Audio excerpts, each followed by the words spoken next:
45 men and women pursue an extraordinary dream. 22 countries, 19 months, a voyage around the world.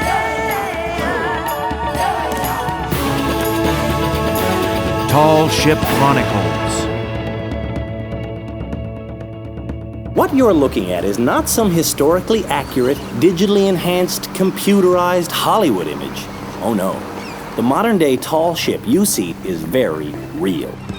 This is the Picton Castle out of Lunenburg, Nova Scotia, and for the next 19 months, it will be my home. I'm Andrew Younghusband. 5 years ago, I vowed never again to live with roommates. Today, I'm sharing this square rigger with 42 of the largest personalities I've ever met. We've all walked away from our jobs, our friends, our families, and our whole lives to be here. Most of us know each other about as well as we know how to sail a tall ship, which is to say, not at all. But we're going to sail this three-masted bark around the world. Below decks, we're crammed head to foot into double-decker bunks.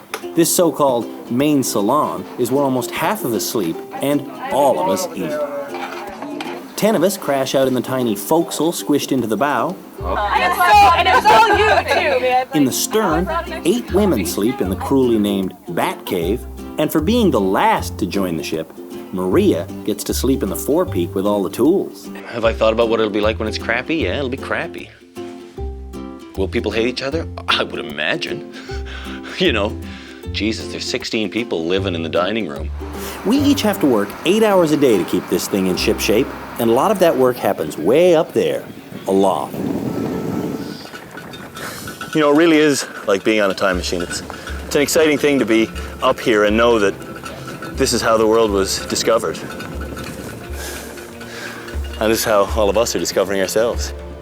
For years, I've lived near the sea, but now that I'm living on the sea, it's become a whole lot more daunting than it was when I gazed at it through the living room window. Well, it's the most beautiful, rewarding thing in the world, but it'll kill you dead in a heartbeat with no remorse. How did I get here? Well, let's back up a few weeks. Do you have any idea what you're getting into? Not really, no. In all honesty, no, I have no idea. None? No, I mean, I was amazed just None? now. I was amazed just now. You should have some idea. Intimidating guy, but he's got the right. Before he took the Picton Castle on its first world voyage in 1997, more people had been to the moon in the last 50 years than had sailed around the globe on a square-rigged bark. So, my ignorance is understandable. It's an idea, but I don't know. I don't have any idea what my life will be like on board the vessel. Well, it's going to be painful. It's going to be different. At different times you're going to love it, and sometimes you're going to hate it. Yeah. Sometimes you're going to love me, and sometimes you're going to hate me. Sure. In my naivete, I figured my first week in Lunenburg would involve some simple classroom stuff. Instead, I'm half frozen and fully soaked, performing a tightrope act in the rain 80 feet above the deck. 6. We're learning how to bend sail.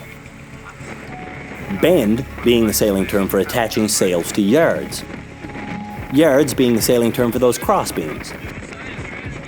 Crazy is the generic term for bending sail in November during a maritime rainstorm without a harness or a prayer or even so much as a hat on my wet head.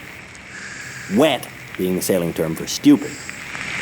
Yeah, but another fathom.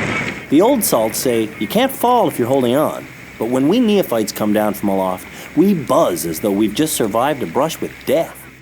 Worst is I wind up paralyzed. I'll tell you that right now. That's the worst.